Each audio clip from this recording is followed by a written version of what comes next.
하나님의 말씀 함께 봅니다. 구약성경 욥기 9장 1절부터 35절까지인데요. 좀 깁니다.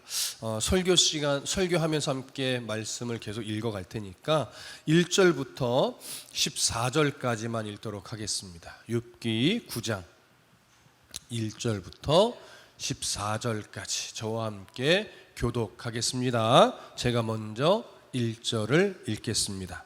욥이 대답하여 이르되 진실로 내가 이 일이 그런 줄을 알거니와 인생이 어찌 하나님 앞에 의로우랴. 사람이 하나님께 변론하기를 좋아할지라도 천마디에 한마디도 대답하지 못하리라. 그는 마음이 지혜로우시고 힘이 강하시니 그를 거슬러 스스로 완악하게 행하고도 형통할 자가 누구이랴. 그가 진노하심으로 산을 무너뜨리시며 옮기실지라도 산이 깨닫지 못하며 그가 땅을 그 자리에서 움직이시니 그 기둥들이 흔들리도다. 그가 해를 명령하여 뜨지 못하게 하시며 별들을 가두시도다. 그가 홀로 하늘을 펴시며 바다 물결을 밟으시며 북두성과 삼성과 묘성과 남방의 밀실을 만드셨으며 측량할 수 없는 큰 일을 셀 수 없는 기이한 일을 행하시느니라. 그가 내 앞으로 지나시나 내가 보지 못하며 그가 내 앞에서 움직이시나 내가 깨닫지 못하느니라. 하나님이 빼앗으시면 누가 막을 수 있으며 무엇을 하시나이까 하고 누가 물을 수 있으랴. 하나님이 진노를 돌이키지 아니하시나니 라합을 돕는 자들이 그 밑에 굴복하겠거든. 하물며 내가 감히 대답하겠으며 그 앞에서 무슨 말을 택하랴. 아멘.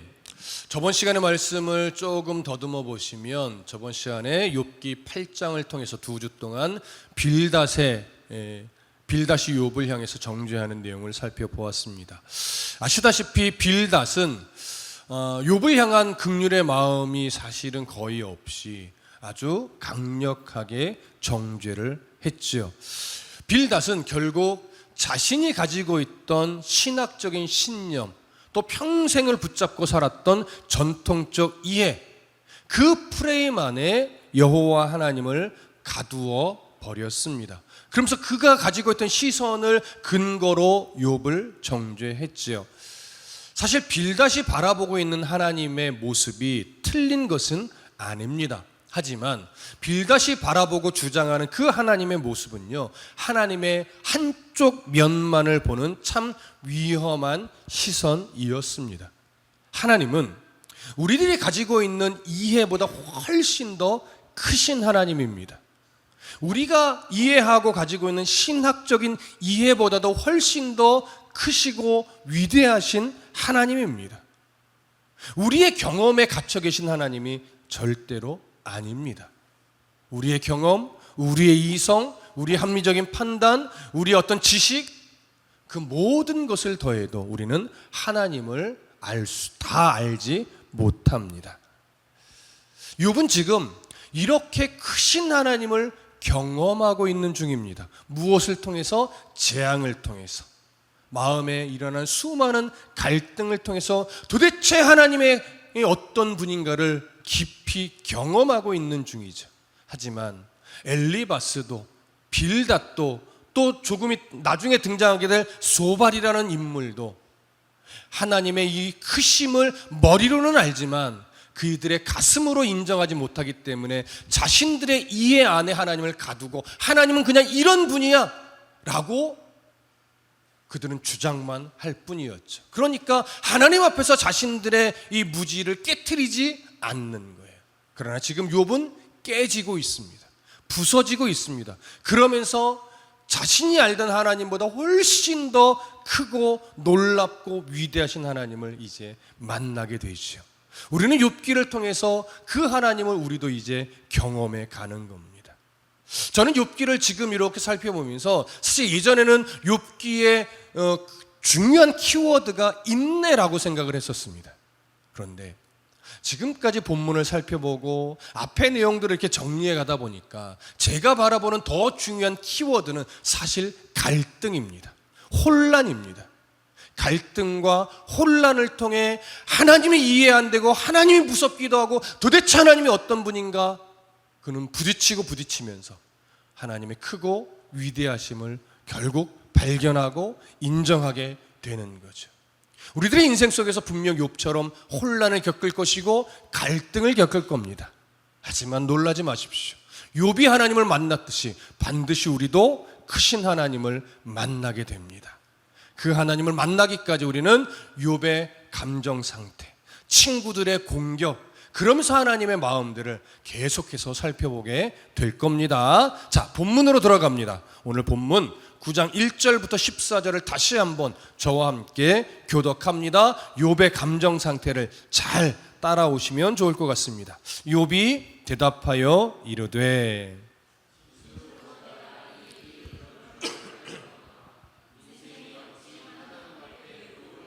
사람이 하나님께 변론하기를 좋아할지라도 천마디에 한마디도 대답하지 못하리라.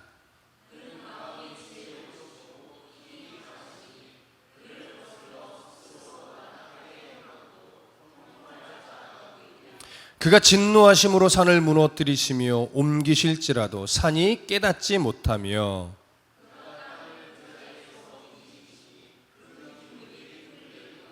그가 해를 명령하여 뜨지 못하게 하시며 별들을 가두시도다.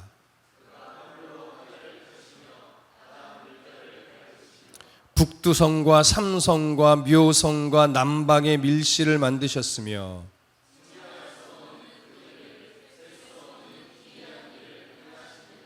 그가 내 앞으로 지나시나 내가 보지 못하며 그가 내 앞에서 움직이시나 내가 깨닫지 못하느니라.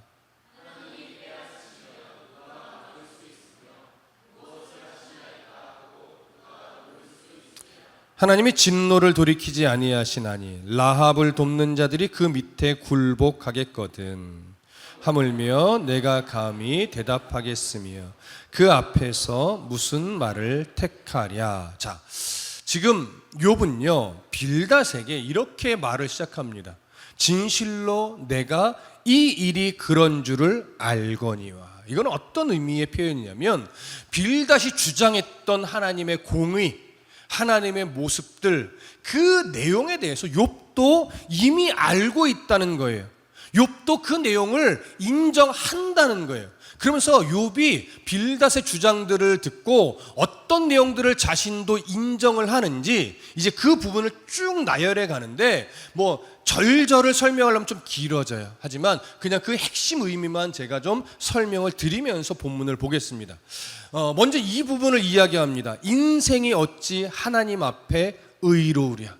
여러분 어떤 의미겠습니까? 인간이 물론 욥을 포함이에요. 인간이 하나님 앞에서 사실 자신의 의로움을 막 내세울 만큼 그렇게 의로운 존재가 아니라는 것. 하나님 앞에서 사람이란 존재가 참으로 의를 내세울 수 없을 만큼 연약한 존재라는 것 욥도 인정한다는 것, 자신도 안다는 거예요. 그러면서 3절에 또 이렇게 이야기를 합니다. 사람이 하나님께 변론하기를 좋아할지라도 천마디에 한마디도 대답하지 못하리라.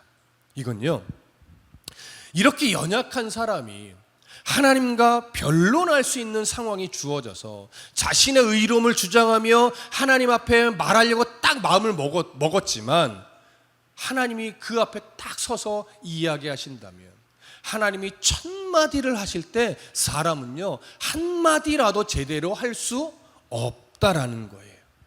이만큼 하나님이란 분은 사람과 감히 비교도 할 수 없을 만큼 그 지혜가 무궁하며 능력의 한계가 없다는 것을 지금 강조하는 거예요. 이것이 사실은 빌닷도 엘리바스도 강조했던 내용이고 지금 욥도 그렇게 크신 하나님을 나도 인정한다는 거예요.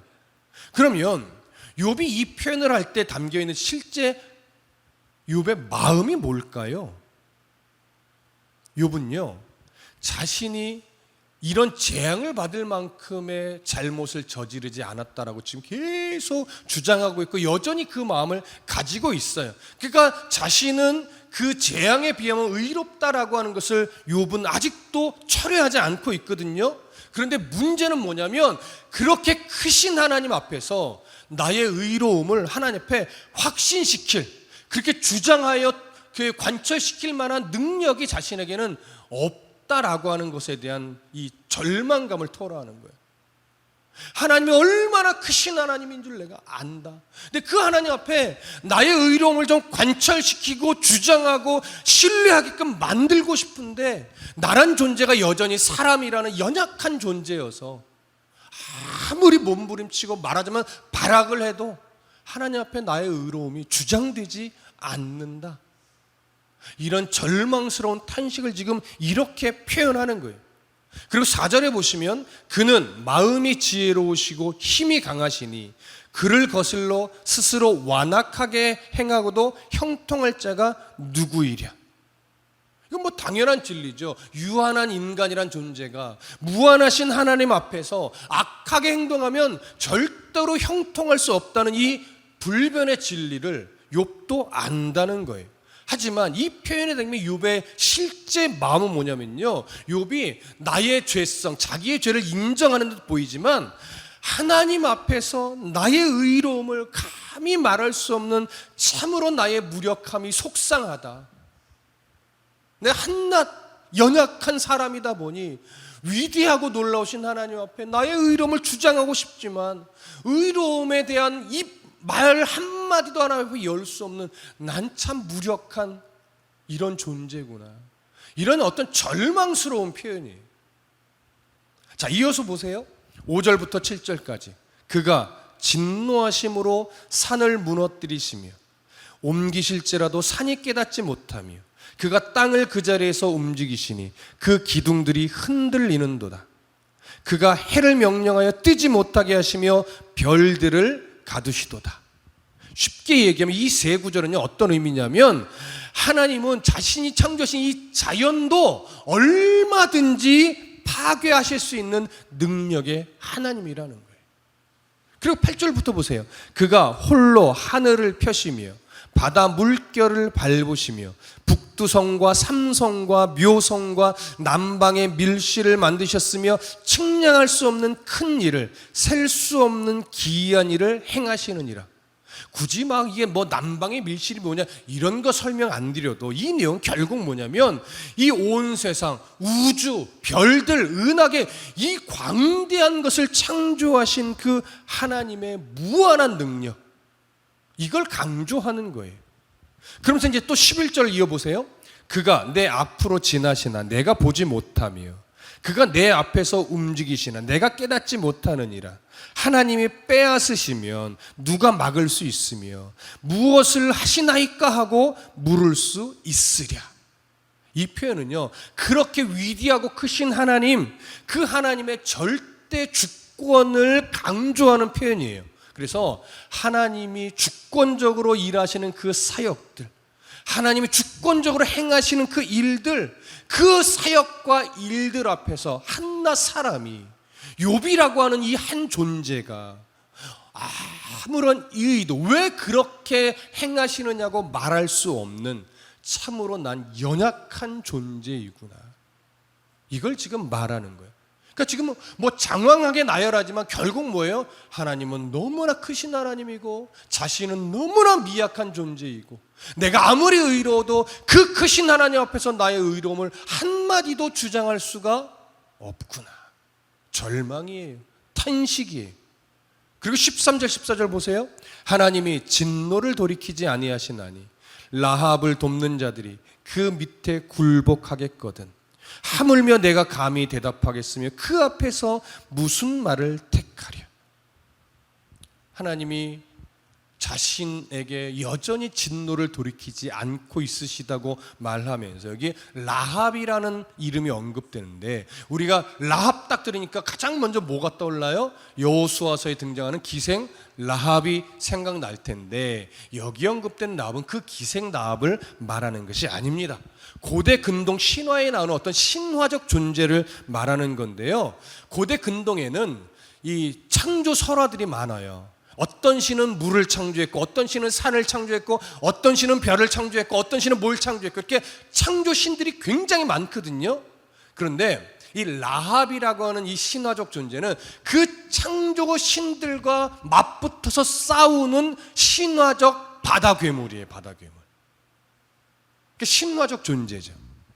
그래서 라합을 돕는 자들이라는 건 어떤 의미냐면요, 그 창조신들을 대적하는 라합과 그 라합을 돕는 그 졸개들을 말하는 것으로서 오늘 여기서 이 욥이 그런 근동 신화를 언급하는 것은 뭐냐면, 하나님이 그런 어떤 사탄과 사탄의 졸개들 같은 그러한 악한 자들까지도 무력화시키는 능력의 하나님이라는 거예요. 그걸 강조하기 위해서 지금 이런 근동 신화적 존재를 언급하는 거예요. 하나님은 그런 놀라운 신화적 존재들까지도 무력화시키는 하나님인데, 그 하나님 앞에서 내가 뭐라도 할 수 있겠느냐라고 하면서 아무것도 할 수 없는 자신의 이 무력함을 이렇게 지금 토로하고 있는 겁니다. 그러니 이 하나님 앞에서 혹여나 내가 스스로를 뭔가 변호한다 한들 하나님 앞에서 무슨 변호가 될 수 있겠느냐, 하나님을 이길 수 있겠느냐. 절대적 무력감이에요. 절대적 무력감. 정말 말하고 싶고 내 의령을 주장하고 싶고 나는 아무런 죄가 없다라고 뭐 강조하고 싶은데, 아무리 생각을 해도 하나님 앞에 나의 마음을 토로할 수 없다는 거예요. 토로가 안 된다는 거예요. 그 절대적 무력감. 하지만 여기에요, 아주 중요한 욥의 마음이 담겨 있는데, 그게 뭐냐면, 그럼에도 크신 하나님 앞에 내가 어떤 한마디도 할 수 없는 참으로 무력하고 연약한 존재임에도 불구하고, 이제 잘 들으세요, 나는 끝까지 하나님을 바라볼 수밖에 없다는 거예요. 내가 끝까지 하나님 앞에 나를 세워둘 수밖에 없다는 거예요. 왜요? 이유는 하나예요. 내 이 상황, 이 마음을 해결할 수 있는 분은 누구밖에 없다? 하나님 한 분밖에 없기 때문이라는 거예요. 그러니 욥이요, 하나님의 전능하심을 지금 무시할까요? 절대 무시하지 않아요. 하나님의 공의를 인정하지 않을까요? 아니요, 인정하죠. 그러니까 하나님이 공의로운 하나님이 아닌 것 같지만 하나님의 공의를 내가 부정할 수 없으니 그 공의의 하나님이 내 문제를 해결해 줄 수 있는 유일한 분이다. 내가 아무리 절망스럽고 내가 아무리 무기력하고 내가 아무리 답답해도 나는 결국 끝까지 하나님 앞에 설 수밖에 없다는 거예요. 왜요? 하나님이 답이니까. 아무리 답답해도, 아무리 절망스러워도, 아무리 죽을 것 같고, 아무리 숨이 쉬어지지 않아도 나는 하나님 앞에 끝까지 설 수밖에 없다는 거예요. 여러분, 모두가 힘겨운 상황 하나씩을 다 가지고 있어요. 하나 이상씩.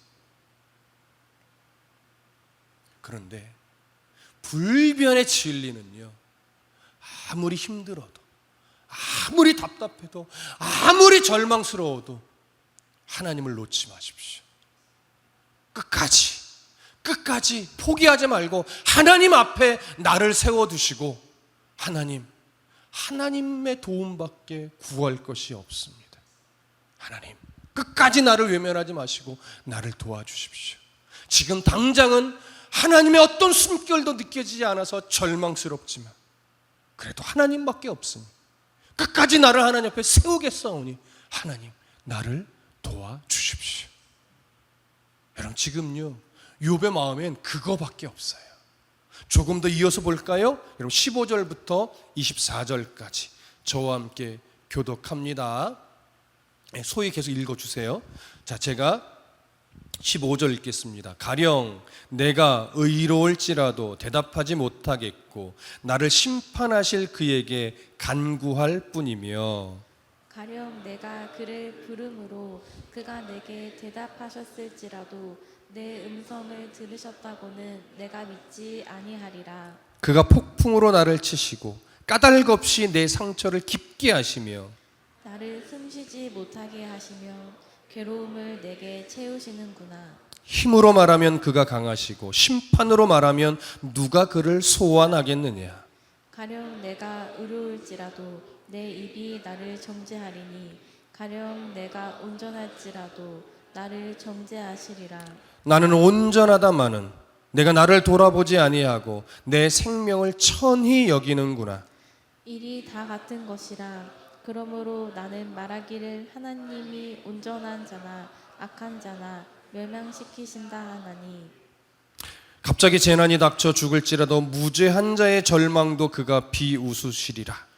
세상이 악인의 손에 넘어갔고 재판관의 얼굴도 가려졌나니 그렇게 되게 하니가 그가 아니면 누구냐. 자, 15절에 이렇게 말합니다. 가령 내가 의로울지라도 대답하지 못하겠고 나를 심판하실 그에게 간구할 뿐이며.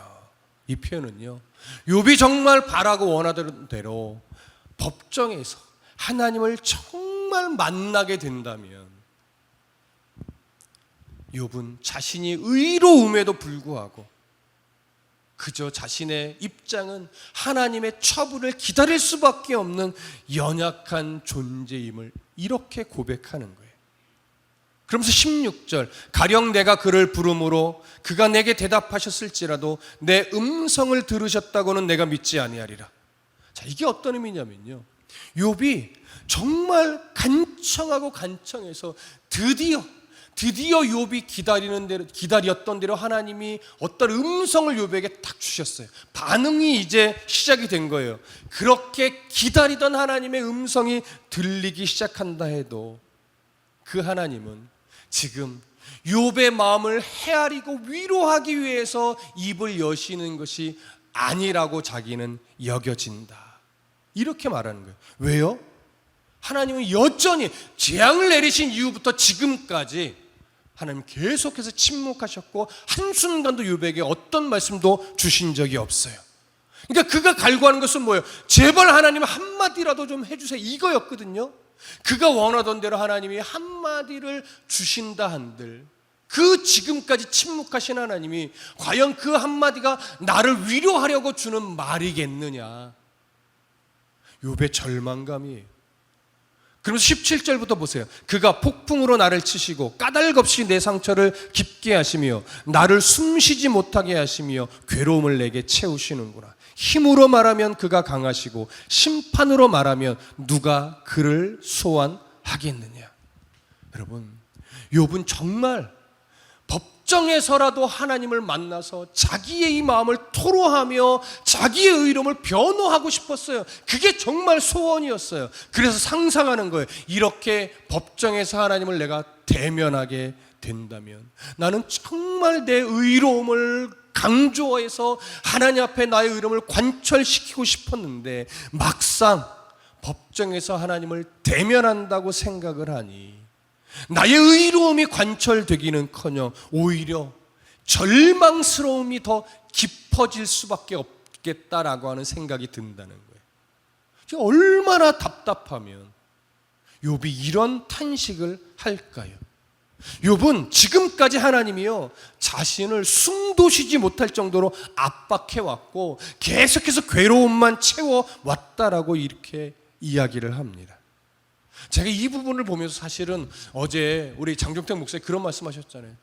온유가 응급실에 들어가서 온몸이 베베 꼬여서 언제 죽을지 모르는 그 상황에 놓여 있을 때 아내분과 교대로 그 응급실 앞을 지킬 때 밤이 되면 그 응급실의 로비가 불이 꺼져서 자기가 할 수 있는 것이 아무것도 없어서 그저 벽에 기대어서 벽을 치며 기도한다고 하는 것이 그 입에서 뭐밖에 안 나와요?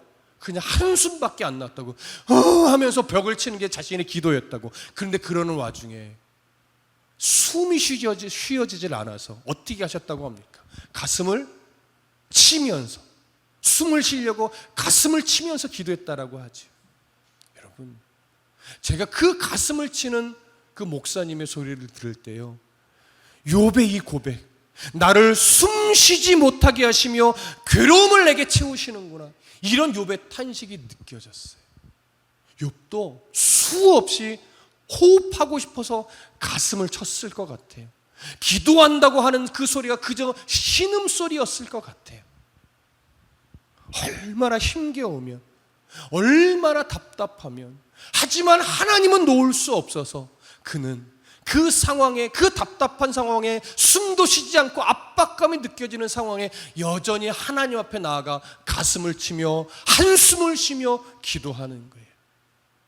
이게 지금 욥의 감정 상태예요. 근데 이런 하나님을 내가 원하는 대로 법정에 소환을 하고 싶지만, 그래서 이야기하고 싶지만, 그 하나님이 이 법정에 소환이 되겠느냐?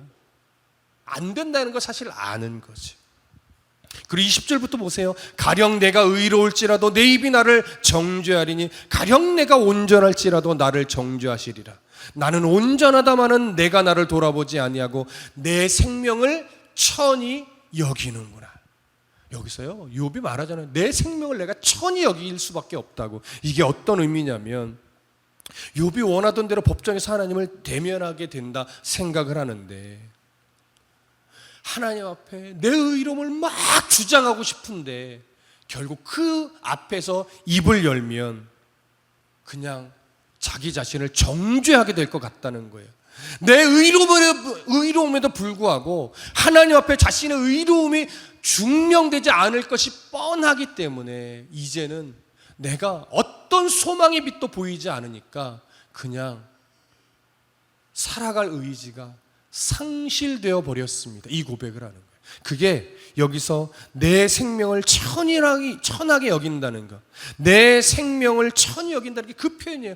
더 이상 살고자 하는 의욕이 이제 없습니다. 얼마나 지금 마음이 처절한지 여러분 아시겠지요? 이제 22절부터 보세요.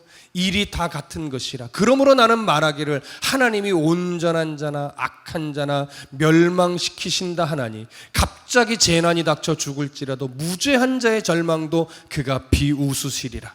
세상이 악인의 손에 넘어갔고 재판관의 얼굴도 가려졌나니 그렇게 되게 하니가 그가 아니면 누구냐. 욥은 지금요, 사실 하나님의 통치에 심각한 문제가 있다라고 말하는 거예요. 그래서 22절에 일이 다 같은 것이라. 그러므로 나는 말하기를 하나님이 온전한 자나 악한 자나 멸망시키신다 한다. 이 말의 의미가 뭐겠습니까? 사실 하나님의 공의 자체를 다 부정하는 것처럼 말하지만 사실 욥은 이렇게 말하는 거예요. 하나님은 정말 공의의 하나님이 맞는데 왜 나에게만큼은 하나님이 공의로운 하나님이 아니고 왜 나를 끝까지 악인으로 만드시느냐. 이 답답함을 계속 토로하는 거예요. 하나님이 왜 나에게만 부당하게 행하시냐. 하나님이 공의의 하나님이 맞는데 지금 이걸 말하는 거예요. 그래서 자꾸만 하나님이 온전한 자나 악한 자나 다 멸망시키신다고 토로하는 게 나에게만 왜 그렇게 대하시냐는 거예요. 나에게만. 23절 보세요. 갑자기 재난이 닥쳐 죽을지라도 무죄한 자의 절망도 그가 비웃으시리라. 고통 속에서 이렇게 절망하고 낙심하고 체념하고 있는 욥, 하나님이 전혀 동정해 주시지 않고 하나님은 이상하게 계속 나를 조롱하고 계신다라고 생각하는 거예요.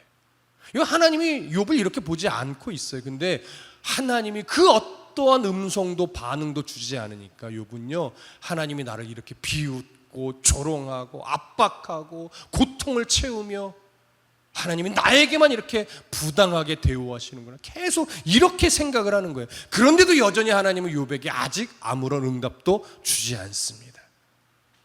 24절 보세요.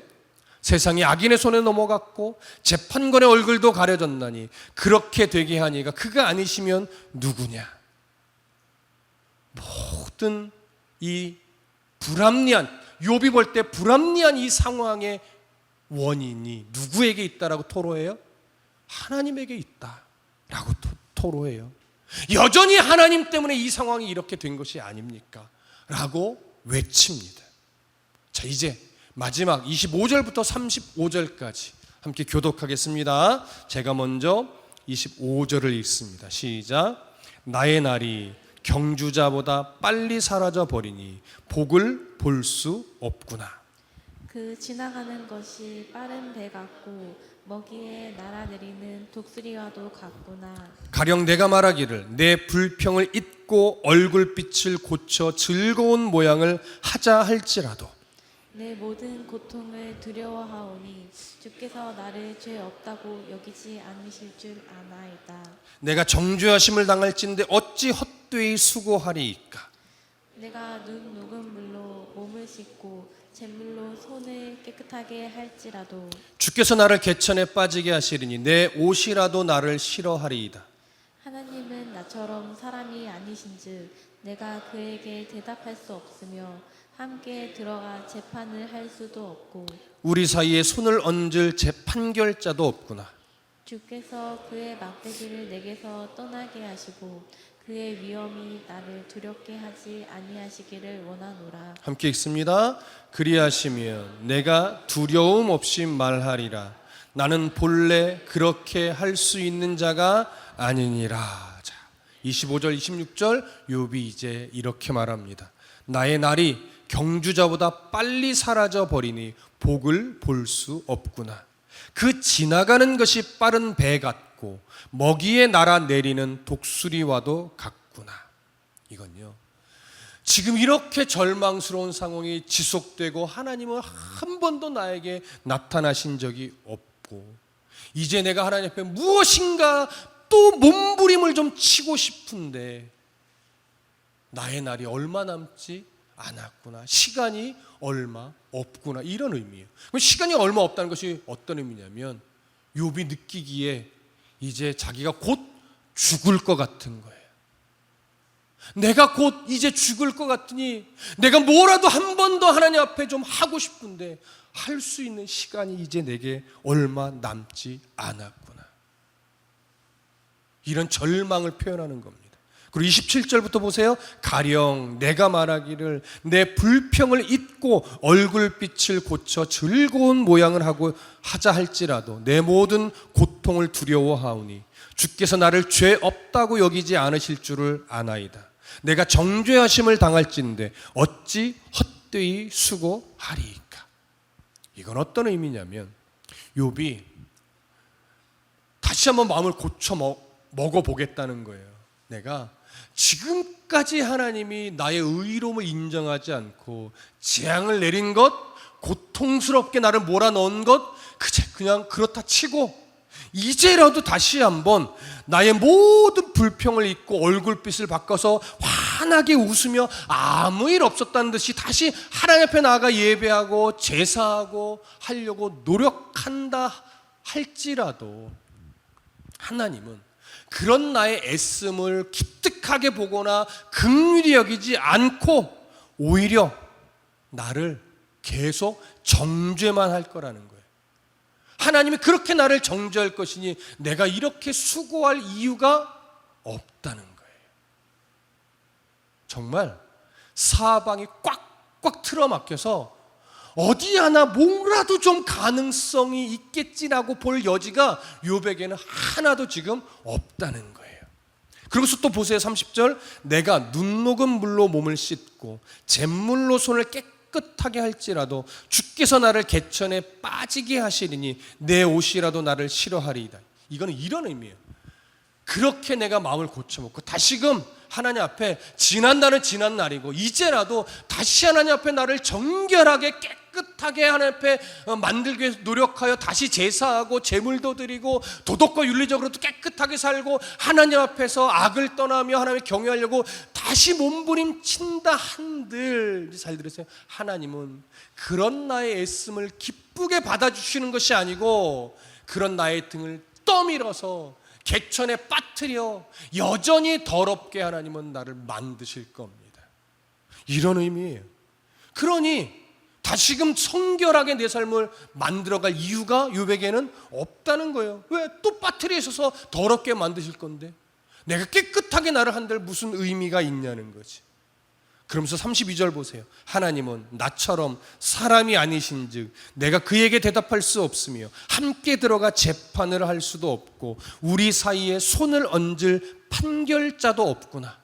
마지막에 이렇게 말하죠. 우리 사이에 손을 얹을 판결자도 없구나. 이건 어떤 의미냐면요, 앞에서 쭉 말했듯이 자신이 바라고 원하던 대로 재판정에 하나님이 오시고 나도 그 재판정에 서서 무엇인가 변론을 하며 의로움을 주장하고 싶지만 하나님은 너무 커서 자신은 말 한마디도 할 수 없을 거라고 이야기했잖아요. 이 재판이 올바르게 진행되려면 하나님과 욥 사이를 중재할 그 중재자가 필요하다는 거예요. 중재자가 있다면, 그럴 수 있는 중재자가 있다면 이 재판이 올바르게 진행이 될 텐데, 하나님과 욥 자신 사이를 중재할 만한 존재는 이 세상에 있다 없다? 없구나. 욥이요, 절망의 나락으로 계속 들어가요. 그래서 마지막 34절 35절 이렇게 말합니다. 주께서 그의 막대기를 내게서 떠나게 하시고 그의 위엄이 나를 두렵게 하지 아니하시기를 원하노라. 그리하시면 내가 두려움 없이 말하리라. 나는 본래 그렇게 할 수 있는 자가 아니니라. 그럼에도 정말 그런 중재자가 있다면 그 중재자로 인해서 하나님이 내게 보내셨던 그 재앙의 막대기도 일단은 거두어 주실 것이고, 내가 무엇인가 두려움 없이 말할 수 있도록 상황을 만들어 주실 텐데, 그럴 중재자가 없으니 욥은 어떻게 해요? 그저 답답할 수밖에 없다는 거예요. 자, 물론 욥의 말은 10장에서 더 나옵니다.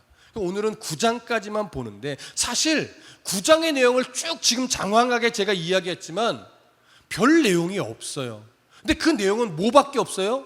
욥은요, 끝까지 혼란스러워요. 끝까지 하나님이 원망스러워요. 끝까지 하나님이 자기를 외면하고 있는 것 같고, 끝까지 하나님은 내가 어떻게 하더라도 나를 정죄하고 내게 재앙을 안 거두시고 내게 숨이 못 쉴 정도로 압박하고, 욥에게 있어서 지금 하나님은 그런 하나님일 뿐이에요.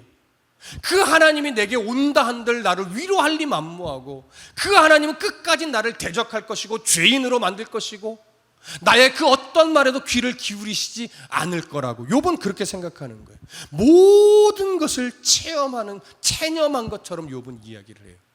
그런데 아까도 이야기를 했지만 욥은 모든 것을 체념한 것 같고 모든 것을 버린 것 같고 살 의지마저 이제 다 버린 것처럼 말하지만, 여러분, 그 모든 말을 누구에게 하고 있어요? 여러분, 하나님께 하고 있어요. 이건요, 삶의 의욕을 버린 것처럼 말하지만 하나님밖에 자신을 살릴 자는 없다는 고백이에요. 하나님이 아니면 욥은요, 그 어디서도 이 상황에 대한 답을 찾을 수 없다는 절규스러운 탄식이에요. 하나님의 공의를 무시하는 것처럼 보이지만 결국 하나님의 공의만이 나를 살릴 수 있는 유일한 길이라는 거예요. 그런데 그렇게 말이 안 나오는 거예요. 왜? 너무 힘드니까, 너무 고통스러우니까. 하나님의 공의를 의심하는 것이 아니고 그 공의가 왜 나를 향해서 계속 독화살만 쏘냐는 탄식이지만, 그럼에도 욥은 하나님의 공의가 나를 살려주셔야만 합니다. 하나님의 공의가 나의 의로움을 인정해 주셔야만 한다라고 하는 이 절규, 그렇게 욥은 끝까지 하나님 앞에서 몸부림을 치는 겁니다. 여러분, 오늘은요 이 한마디밖에 드릴 것이 없어요. 욥은 포기한 듯 보이지만 끝까지 포기하지 않고 하나님 앞에 자신을 세우고 있습니다. 하나님 원망하는 듯 보이지만 결국 그 원망은 끝까지 하나님을 놓지 않고 자신을 하나님 앞에 세우는 절규였어요. 하나님은 절대 실수하시는 하나님이 아닙니다. 욥이 그 탄식을 하나님이 안 듣고 계시는다고 욥이 여겨지지만 여전히 하나님은 모든 욥의 탄식을 다 듣고 있었어요. 욥의 모든 삶의 모습을 하나님은 다 보고 계셨어요. 욥은 지금이라도 하나님이 자기에게 오셨으면 좋겠지만 하나님이 보실 때는 아직은 때가 아니었을 뿐이에요. 여러분, 앞으로 우리가 이 장황한 내용을요, 이제 9장 봤잖아요. 42장에서 9장 빼면 몇 장이 남아요? 아직도 앞으로 30장이 넘게 봐야 돼요. 제가 겁나는 게 이거예요. 도대체 또 뭘 말해야 되지? 왜냐면요, 욥은 계속 원망할 거예요. 욥은 계속 탄식할 거예요. 친구들은 계속 정죄할 거예요. 그러니까 욥기가 설교하기 어려운 게 그 얘기예요. 계속 똑같은 정죄, 계속 똑같은 탄식인데 거기서 또 뭘 말해야 되지? 저번 주에 말한 거 또 오늘 말해야 될 거고, 오늘 말한 거 또 다음 주에 말해야 될 것 같은 거죠. 하지만 여러분, 우리가 계속해서 보게 될 것 중에 중요한 핵심 하나는요, 욥은 끝까지 하나님 앞에 서 있어요.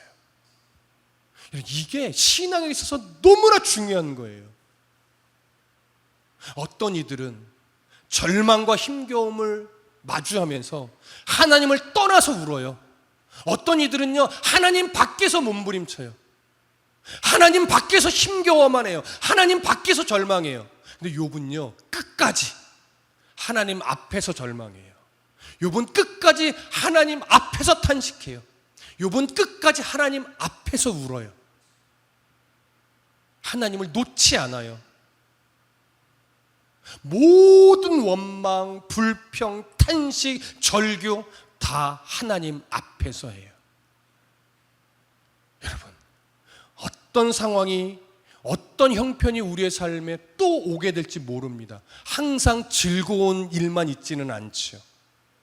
즐거움도, 아픔도, 상처도, 절망도 끝까지 하나님 앞에서 하시기를 소망합니다. 하나님의 때에 하나님이 우리를 만나실 것이고, 하나님의 때에 우리의 문제를 하나님의 방법으로 해결하실 것이고, 하나님의 뜻 안에서 하나님의 복으로 우리의 삶을 채우실 겁니다. 그때까지 포기하지 말고 끝까지 자신의 삶을 하나님 앞에 세우시기를 간절히 소망하고 축복합니다. 기도하겠습니다.